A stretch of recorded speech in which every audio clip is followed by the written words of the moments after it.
morning, good evening, or good afternoon, depending on what side of the pond you're on, and welcome to an extra special edition of Across the Pitch. My name is Phil Kennedy. I'm joined by Accrington Stanley historian Darren Woodhead today for our very first guest interview of Season 4. And it is an extra special guest because we have none other than former Accrington Stanley owner and worldwide entrepreneur Ilyas Khan on with us today. Welcome to the show, Ilyas, and thank you for joining us. Thank you. It's a pleasure to be here. Thanks for the generous introduction. Now, I understand that in addition to Accrington, and we'll get on to that for the main part of the show, but I understand you support Chelsea as well and have been to Stamford Bridge over the years. So tell us a little bit about that, because we talk about all English football, and we know that you support the Blues as well. Yeah, well, no, that's a childhood affliction, I guess. I grew up actually in a place called Rosendale, which is a valley that's a few miles up the road from Accrington. Spent formative years there, and as you do when you're a child, you follow your heroes, and my hero was a lad called Diddy Daniels. He's still around. He might even be listening. He's 3 or 4 years older than I was. He had a chopper bike when I was 4, and he was the king of the universe, and he was a Chelsea fan. So I became a Chelsea fan, and I remember the 1970 and 71 seasons, and went to see them at Burnley and Blackburn. And as you have picked up, I was a season ticket holder for many decades. No longer so, I'm afraid, but still a Chelsea fan. After Accrington Stanley, of course. So we'd like to hear. Okay, so did you get the opportunity to meet Mr. Abramovich on your travels around Stamford Bridge? I did actually, and I met his son as well a few years back. Actually 10 years back now, but I wouldn't claim to know them. It was a couple of meetings and nothing of any great substance. Thanks for coming on and joining us. I know it's you've been busy and it's taken a while to arrange this interview, but thank you very much for joining us. So we'll come on to Accrington Stanley in a minute, but we'll just do a little bit more about the backstory of Ilyas Khan growing up, if you don't mind. So, as you said, Rosendale and Accrington, you spent your formative years around this area. What was it like growing up around Accrington and Rosendale area, Ilyas? I mean, as a young Asian man in this area, I read it somewhere that your grandparents came to the UK in the 1930s. Is that correct? Yeah, well, we were based in East Lancashire for all my life, really, until I was 18. I didn't know anything different.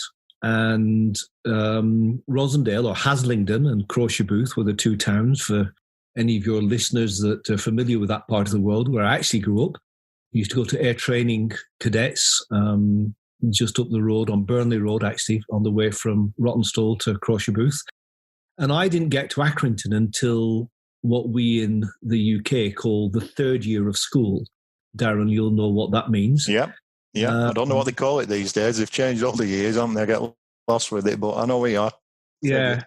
I think in this day and age, with heightened awareness of things like racism and all kinds of isms, you look back now and you have to admit, and I do admit, it was rough. And you had to toughen up quickly, and that's what I did.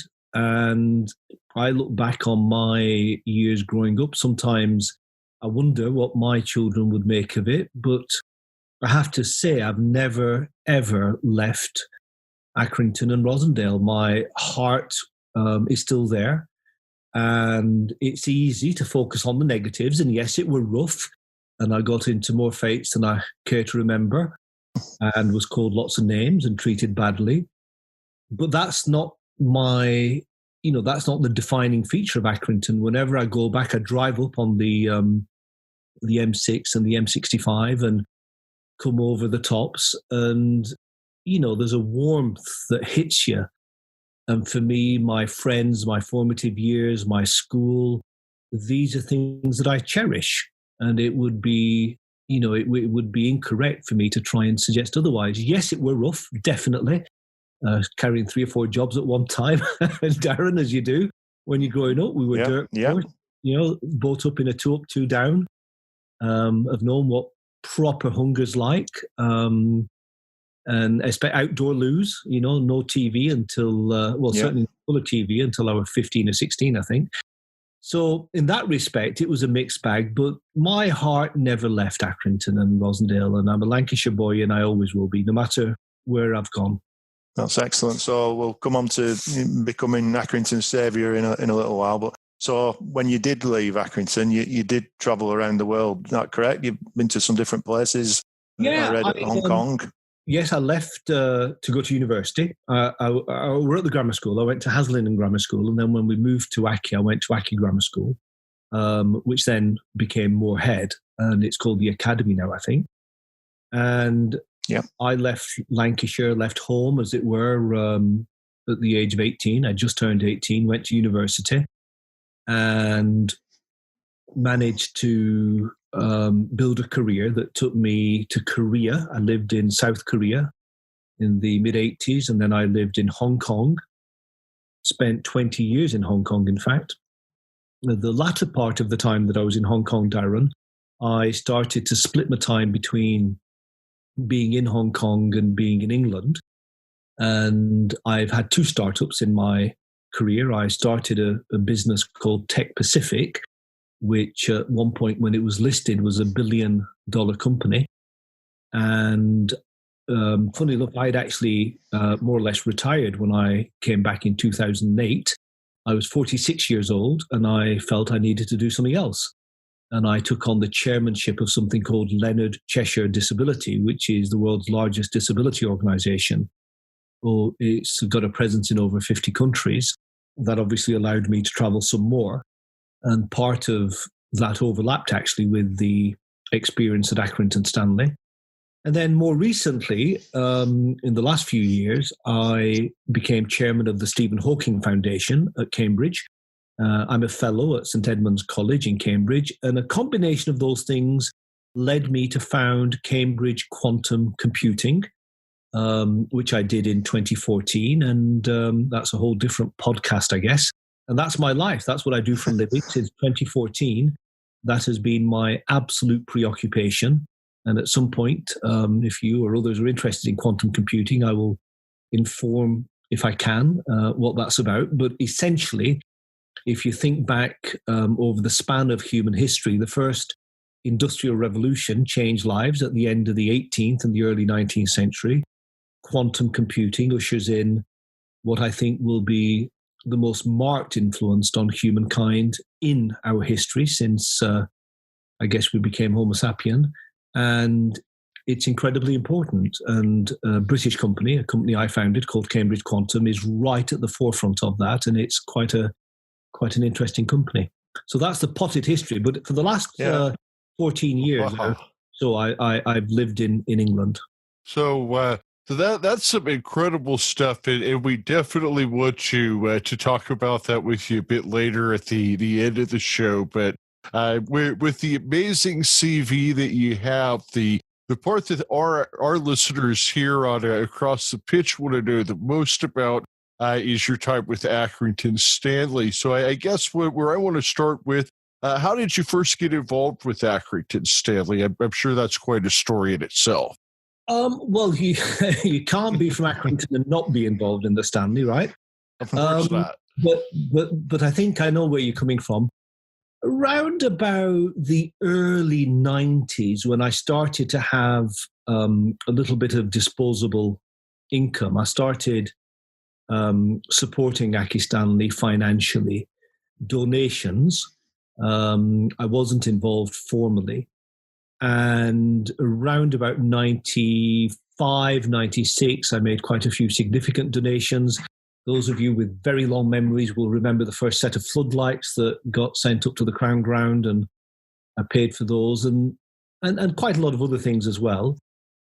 And was always in the background. And when the then chairman, John Alty, Darren, do you remember John? Yeah, I remember John, yes. Yeah, going back a few years, isn't it? Yeah. So when he was stepping down, he asked me over, and I was still living in Hong Kong at the time, but I was traveling back to England. And when I used to come back to England, I always used to go up to Aki, even if it was only a few hours. My routine then, Darren, was on a Friday night, I'd take the Cathay Pacific to London. It was an overnight flight. I'd catch a Chelsea game on a Saturday, and then Saturday evening drive up to Aki, and then fly back from Manchester. In those days, was a direct flight from Manchester on a Sunday, and be back at work for Monday. And I did that probably 15 or so times a year for a decade or so. Obviously, Sunday games weren't quite as commonplace as they are now. But if it was a Sunday game, then it was a time that I didn't come back. So John sat me down at the Duncan House Hotel. Do you know where that is, Darren? Oh yeah. Local hotel. Yeah. Yeah, and asked me whether I'd take over from him. And he was effectively giving the club away because it needed financing. And it was an act of philanthropy. I'll come back onto that later. I couldn't. I didn't know the first thing about running a football club, and certainly wasn't able to give it the time and attention it deserved. So then obviously Eric and others got involved. And fast forward to 2000, you're going to have to help me here, Darren. Was it 2007? Yeah, around about 2007, 2008. Yeah, to my shock and horror, I was called up one day by, actually roundabout story, but the bottom line, it was Peter Marsden. And Peter was trying to, basically save the club. I'd been involved in bailing out the club in some form. I don't want to say I was the only one, but I'd given cash virtually every year. So there's a stand that used to be called the Sophia Begum stand, which I'd paid for before 2007. Sadly, it's no longer recognised as such. But obviously, in those days, which I think, by the way, is a sadness, we should keep our commitments. When you say you do something, you have to do it. But in those days, I'd given cash to the club, didn't need or want recognition. But I got a call from Peter saying that things had gone from bad to worse. And I said, well, you can't be, because I've just given, a few $100,000 over the few years prior. What's happened to it? And nobody seemed to know what had happened to the cash. But as you know, we were at the court. Actually, it's quite dramatic. It was in London at the High Court. And I literally turned up on the winding up day. I'd landed that morning, met Peter, went to the club, went to the court, and there was a proper judge and everything. And they were about to pass judgment. And I said, can I say something? And I said, look, I've only just landed. I understand you need 400 grand. And I'll, if you give us 24 hours, you'll have the cash. And that's what I did. They said yes. And I wired over just over 400,000. And then thankfully, the club didn't go into liquidation. Yeah. So, I remember obviously headlines, and I remember every night thinking, is there going to be another Accrington Stanley in the morning? It did come to that. There were vigils at the ground, and it was, dramatic scenes. And bearing in mind what had happened to the club in the 1960s, to think it was going to happen again, quite a traumatic time for supporters, etc. And, you managed to find a way. And, I think obviously everybody's grateful for, the work you played in the back part. I remember even going back to, you called a meeting down at a school in Accrington. Is it St. James's? I can't just remember off the top of my head. Rallying support. And do you remember those times, Ilyas? Oh, yes. Yeah. I just about moved back then to England, so it was easier. So I was on the cusp of moving back. And after 2008, I was here full time. So it was a lot easier to devote a bit of, time to the club. Yeah, that brings me on to a couple of questions from one of our listeners, actually, a lad called Rob Russell. And he was asking, you always stated you didn't want to be hands-on at Accrington Stanley, but do you wish the opportunity to come later on at, the end of your business career is something you could have run with as, a hobby and something along those lines? No, I don't think. I know, Rob, and it's a good question. Yep. And I've chatted about this at various times, and the passage, of years hasn't really changed my opinion, Darren. I think there are many things I'm good at, and there are even more that I'm bad at. Running a football club, I'm afraid, is in the bad category. Paying to bail it out. Yeah. And, Yeah. and I think that there's something that needs to be said here. Anybody who thinks that they can run Accrington Stanley and make money out of it is really living on a different planet. The reality is that Accrington Stanley is a love affair. And for me, it was a love affair. I was in love and am in love with Accrington. If somebody says something about Accrington that's negative, I'm the first one up to knock the bloody block off, right? Yeah. And that objectivity was never there. And in order to be a good owner, you either have to have a team or you've got to be able to be there every single day. And that was beyond me at the time and still is beyond me now. So it was never my hope or intention to be the hands-on owner. The problem that happened, and I think this is perhaps what Rob's alluding to, I turned up on day one and the bill of goods, as it were, well, there were no goods. There was a bill and no goods. A bit like buying a house sight unseen, and you get this photograph and you turn up and the photographs of this house in Tenerife or something, and you've got this broken down old bog. It was a mess. It was a disaster, to be honest with you. And that 2 years that I was involved, I wasn't running the club. I was just making sure that it was sustainable. And I think people sometimes mistake those two things. Luckily for me, we had the best manager in the world. And I can't say, no matter what I say about Coleman, John's really an angel, in my opinion. Sometimes doesn't act like one when he's on the sidelines, but he is an angel. And luckily, he took care of matters on the pitch. I never once went into the dressing room. I never once asked him, told him, or questioned him about a decision. And we had a good run, if you remember, those 2 years. Fulham and Newcastle come into Accrington Stanley and playoffs with that idiot team Stevenage. Do you remember? Yeah, I remember. Yeah, I think so. I mean, maybe somewhere it's that's. Don't mention Stevenage to me. Don't get me going. But I think in some ways they were John Coleman's biggest achievements at the time. Because money was tight, like you say, and he was really having to scratch around at that time, wasn't he, to put a squad together before you came in and just after. And like I said, he really got the club going. I think the stability that we gave him.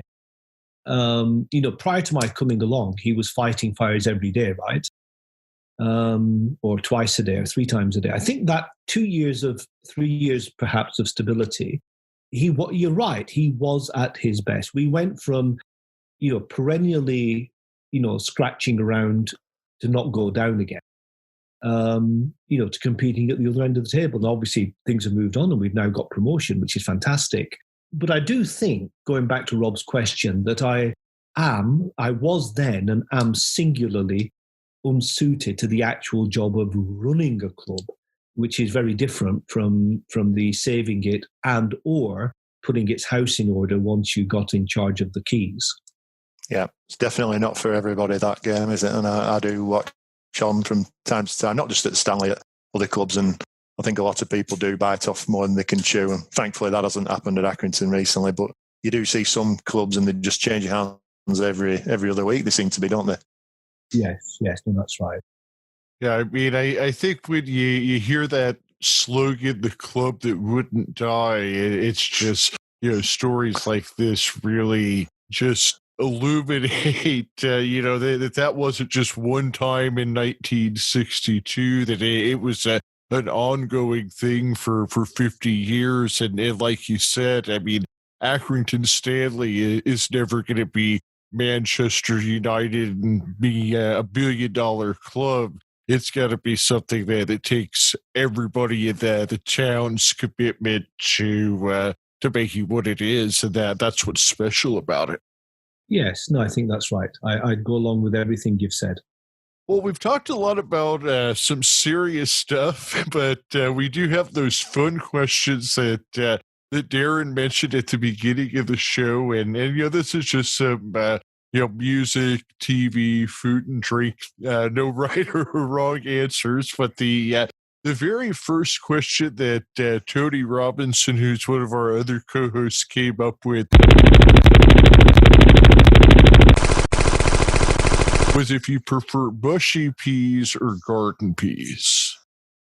Well, it depends what they're with. If it's with fish and chips, it's mushy.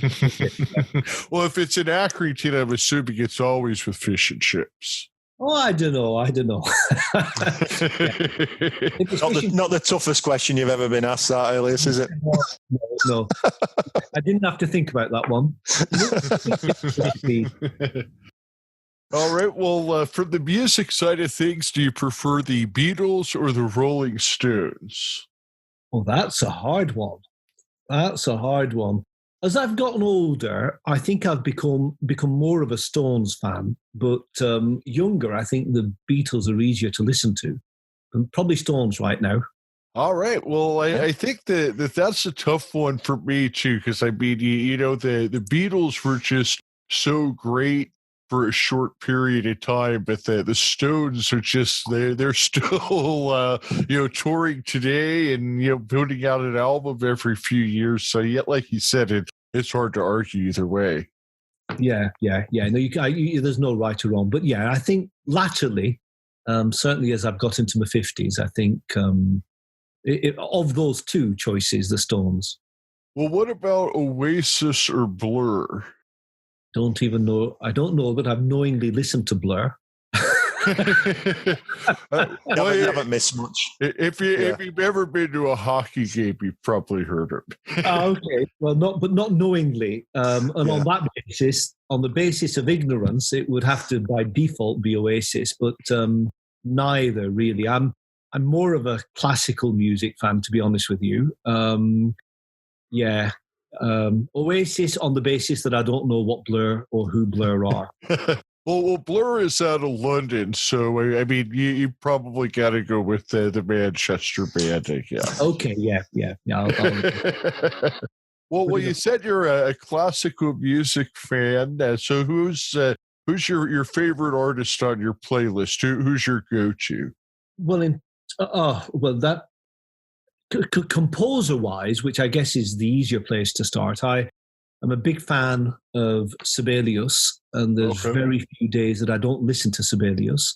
But of course, you can't ignore, the Beethovens and the Mozarts. But in terms of listening, I actually I like listening to choral music, church music. My faith is a big part of my life.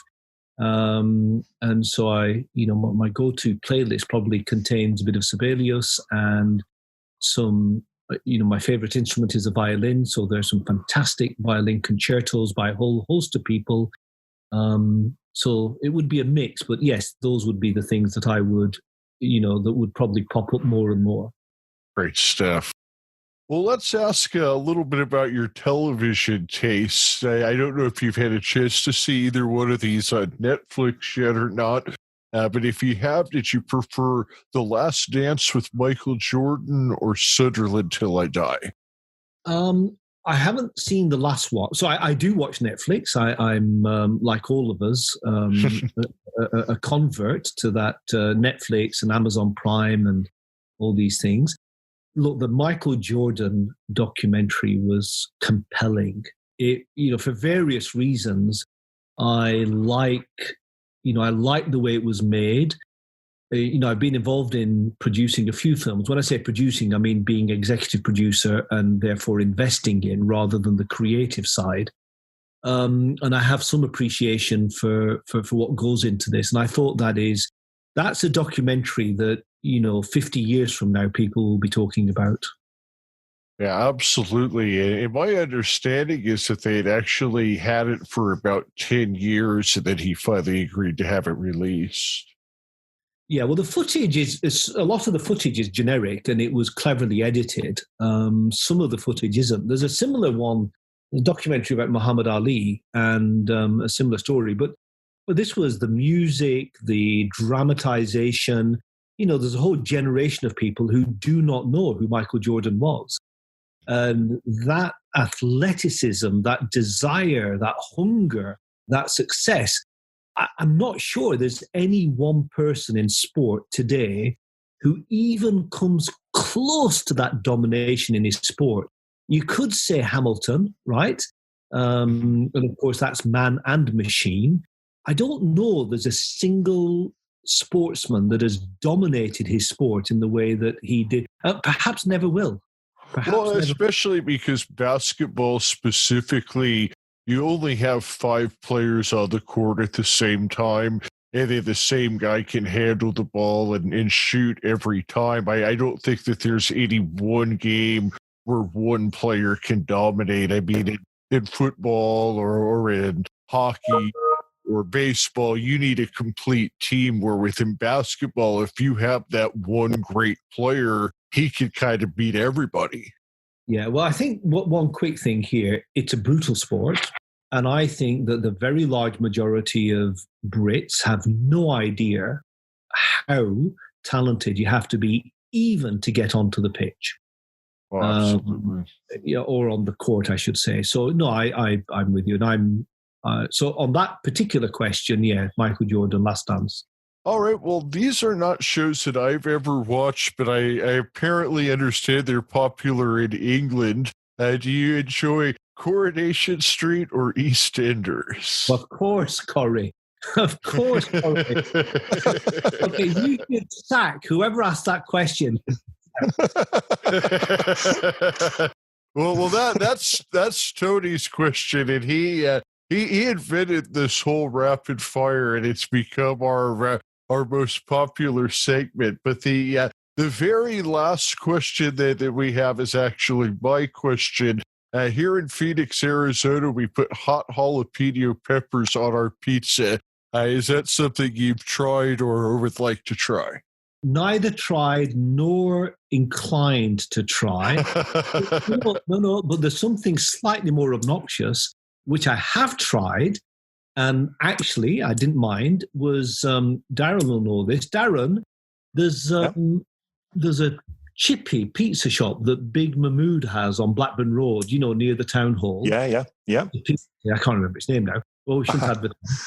No, don't mind. We don't mind giving a shout out to local businesses. All right. Well, they do this thing where they put strips of doner on pizzas. Yep. You had that?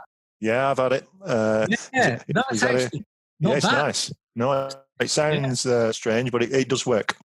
It does work. It's got to be like a 4 season or 4 cheeses pizza. You can't have anything else on it. But we should send one to Phoenix. Maybe they'll be converted. Well,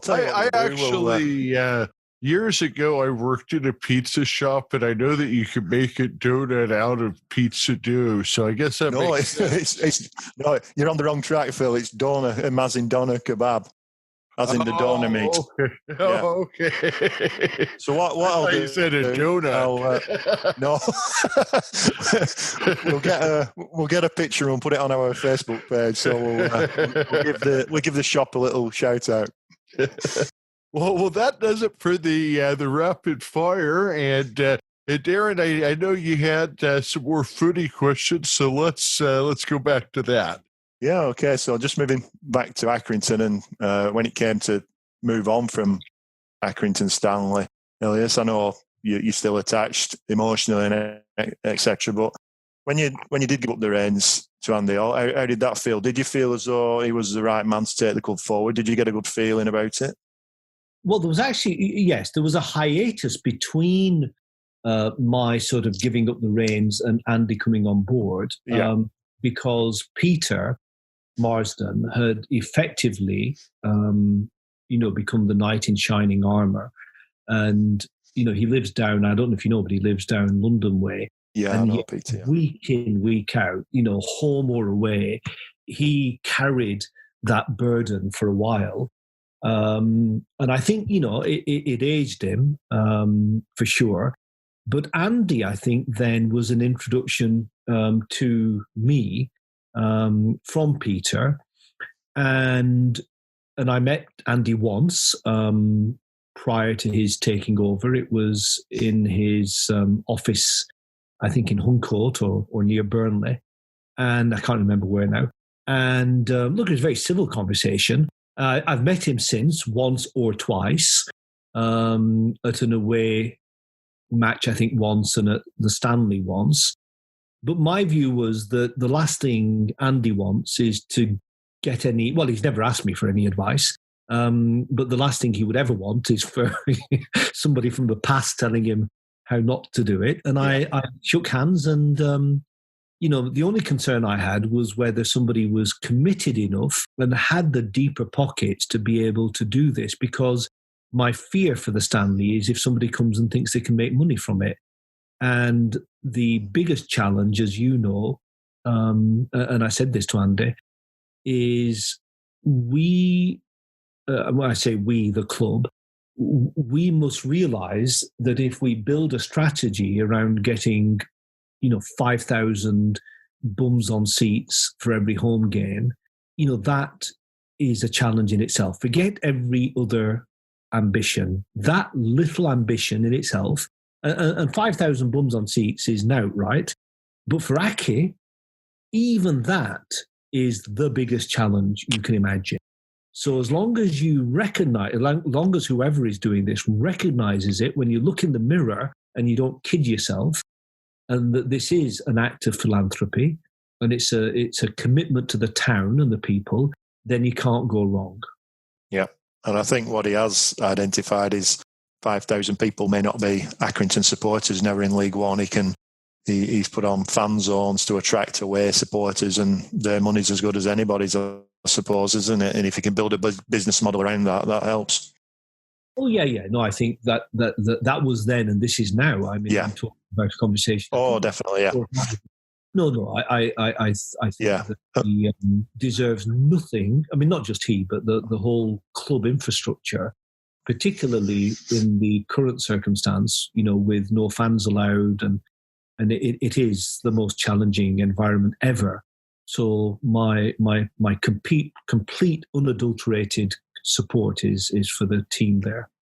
Yeah, exactly. He's done a great job. So when you did give up the reins, so to speak, do you have any mixed emotions about shares issues and things like that? Some one or two people, grumbled. 99% of people just thought you'd done an amazing job, but you did get one or two negative comments. Is that just a byproduct of being associated with a football club, that you'll always be one or two people who are not happy? No, I don't. I've never been like that, Darren. I think that you're only ever a custodian. What continues to maybe surprise me is the extent to which people get 2 and 2 and make 7 million out of it. Yeah. It's perhaps one of the simplest situations ever. It's not complicated, and nobody was trying to do anything to make money from it. I mean, there were people involved when I first got involved who, the colloquial saying is they had the hand in the till. So what meagre takings there were being diverted away from the club. But once we had put systems into place that meant that wasn't happening, everything else was about every single month or every single quarter, me and others putting money in to stop it going under. And of course, that was never in the public domain. People didn't realise that whilst on the one hand, there might be a mumble or a grumble about a share issue, on the other hand, the shares are worthless. And unless we continue to pay the wages and the bills, the club would go under. But it was pointless really taking people on. I wanted to be respectful, and I thought to myself, my job now is, at the time, the chairman of the club, to put the best face forward, to be courteous, to listen to what people have said, and then to try and understand why they said it. And you're not going to please everybody, but that really wasn't the objective. The objective was to make sure that club didn't go under. Yeah. And those shares never were anything. Those shares, whoever bought shares, it was an act of philanthropy. Alex Ferguson bought a share for 100 quid. Yeah. Lots of people bought shares. I dare say, Darren, you might have bought a few. Yeah, I think everything over the years, I mean, everybody, even small contributors, I think you've always got that feeling with Accrington, the money you put in, you're not putting it in to get anything back. You're just supporting the club, and you did it on a major scale. Yeah. But those shares did go away, and I didn't own them at the time, and I distributed them. I think the other point I would make, and I think this is a positive point, I learned, so when I first got involved, there was this web thing, AccuWeb, with a Stanley site on it. I think you're familiar with what I'm. Yeah. It's very active and lots of passion. And obviously, early on, quite a lot of negativity and question marks and who is he? And the same 3 or 4 people would create new personas to amplify the same messages. And I got slightly irate about it for like a week. And then I said, well, it's good that they've got some passion about this. And it's good that we don't run away from the debate. It would have been easy for me never to come out in public, or if I do, have 5 people surrounding me, so I never have to say anything or do anything or answer to anything. But we had open meetings, we had public microphones, we allowed people to say what they needed to say. And on balance, when I look back on it, I actually think even those people who might have had criticisms at the time, with the passage of time, now realize that actually it wasn't about the shares, it wasn't about anything, it was about making sure the club survived. And now that we're in League One, obviously thanks to Andy as well, we can look back with pride at those days, because those were stepping stones along the way. Yeah, absolutely. Totally agree. So on a positive note, when you did leave the club, you managed to walk out with the team at your final game, didn't you, Ilyas? That must have been quite special. That was special, yeah. I actually managed to do that twice. I kind of wangled it once when Fulham were there. I don't know if you remember. Yeah, I remember Fulham game, yeah. Yeah, and what's his name was manager, the England manager, and they had to get changed. Roy Hodgson, yeah. Roy, yeah, he wasn't happy because they had to get changed in the coach, and he was grumbling all the way. I managed to sneak out with the team then, and that was a highlight. Yeah, but that last game, I had tears in. Well, you maybe there. I had tears. Yeah, I remember it. Yeah, sobbing like a baby for the rest of the game. Yeah, it was enjoyable. Thank you for reminding me. Yeah, and you're still a visitor occasionally, aren't you? I've seen you in the hospitality once or twice, Ilyas, for games. Yeah. Oh yes, and I always will be. And when they're playing down this neck of the woods, I always try and stay. In fact, that's where I've seen Andy once or twice at the away games. Excellent. So just off topic a little bit about Accrington, there's just something while I was just researching for this podcast that I forgot about, and then it all came back, flooding back, is your boxing career, Ilyas. and fighting the former heavyweight champion of the world. Well, you know who's to blame for that? There's a lad called Ian McKenna who lives in Haslingden. Shout out to Ian. Yep. Ian and I went to school together to St Jimmy's in Haslingden, St James the Great, on Regent Street. And Ian was quite a handy lad, to say the least. And his niece had the Crown Pub in Accrington. Yes. And it was his niece, Ian McKenna's niece.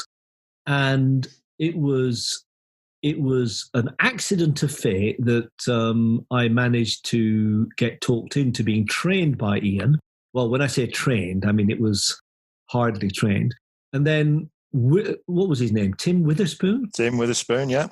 Tim Witherspoon. His hand was bigger than a barn door. Yeah.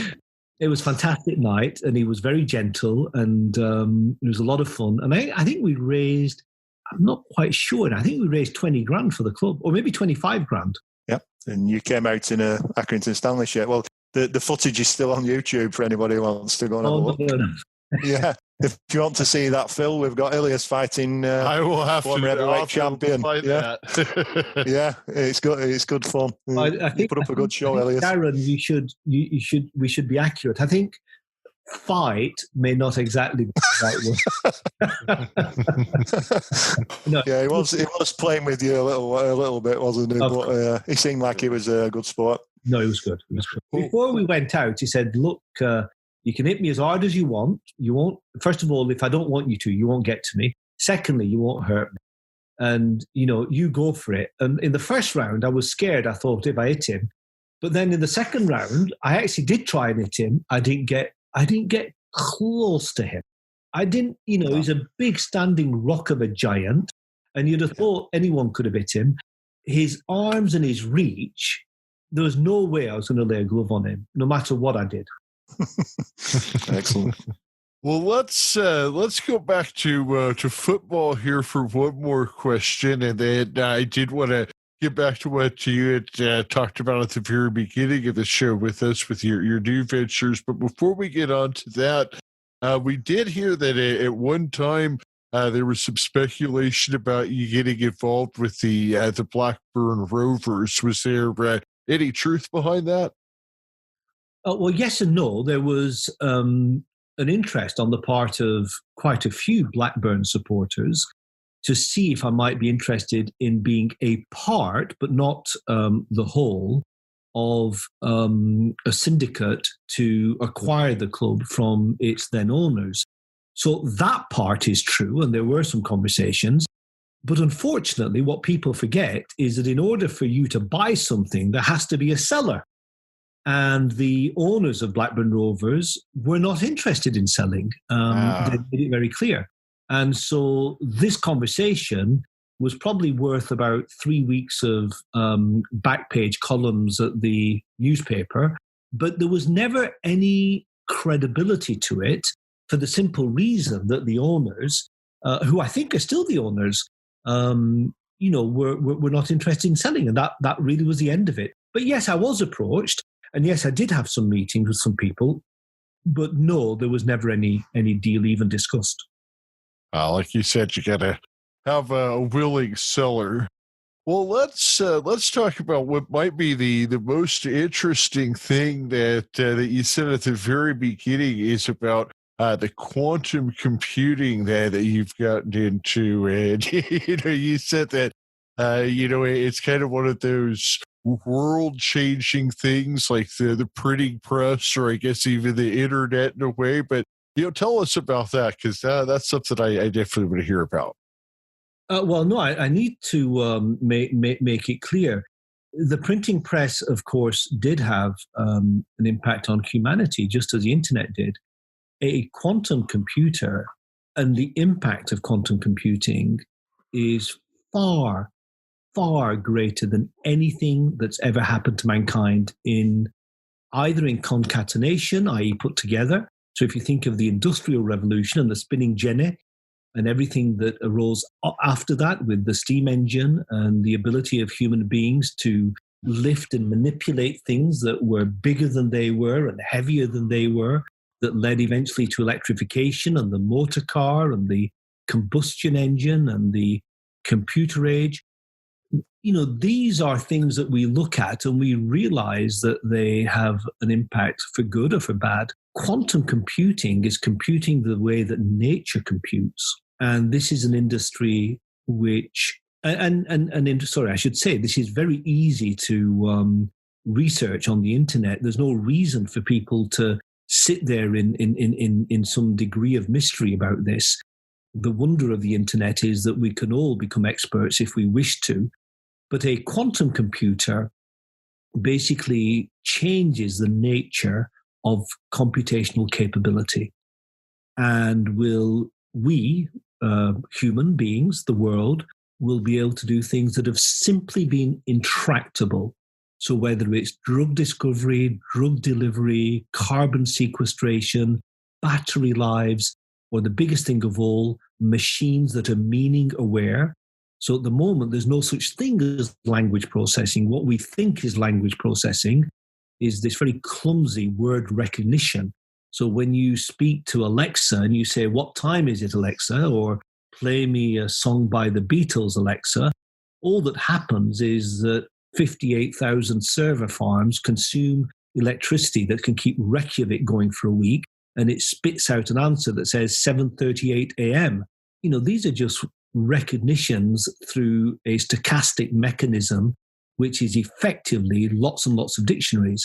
The computer and the machine have no idea of the meaning.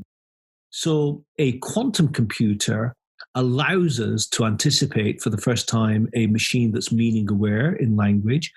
a device that allows us to find solutions to problems such as nitrogen fixation, such as the conversion of light into energy, such as the cure for all the cancers that we know about and Alzheimer's, and many things that you and I haven't even anticipated. And this revolution is happening as we speak today. People ask me, well, why haven't I heard of it? And I remind them my own experience of 1987 and 88. In 87, I think it was, I first bought a mobile telephone. It was a brick of a thing. And it was in the car. But of course, for me in 1987 to buy that thing, somebody somewhere had to design it. Somebody had to build the chassis. Somebody had to get the battery. Somebody had to make sure that it was programmed. And then all the network relay stations had to have been constructed. And whilst that was happening, nobody knew about it. We went about our business, and only those that were in the industry were aware. Similarly, quantum computers are a reality. Fantastic.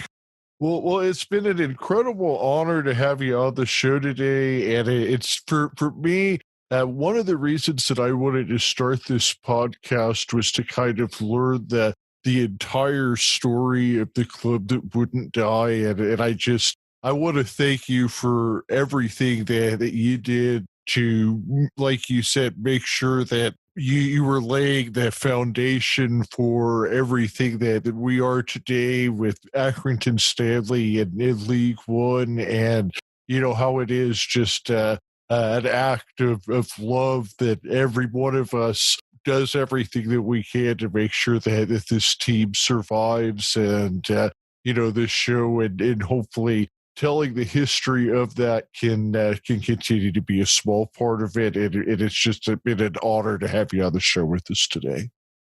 Oh, well, that's, as I said, the introduction was very sweet and the end is very sweet as well. It's very generous of you to say so.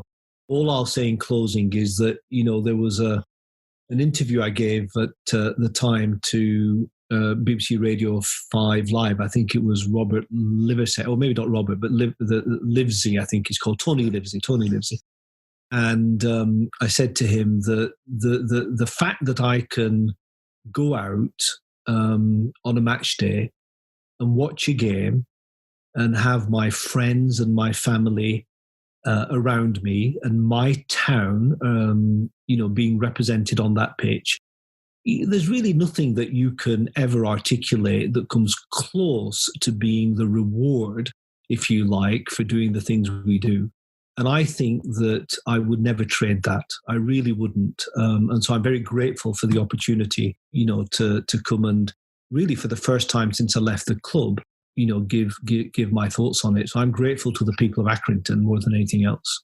Well, thank you. Yeah, thank you very much, Ilyas. Thanks for joining us. I'm sure you'll be visiting the WAM Stadium again for a match soon, and when things get back to normal, and it'll be good to catch up with you. But thanks very much for joining us on this podcast. Thank you. And thanks to all my friends as well that are listening in, Rob Russell and all the others. Blast from the past. Bye-bye. And we like to finish up with an on Stanley on. So yeah, on Stanley on. Stanley on. See you, lad. Cheers.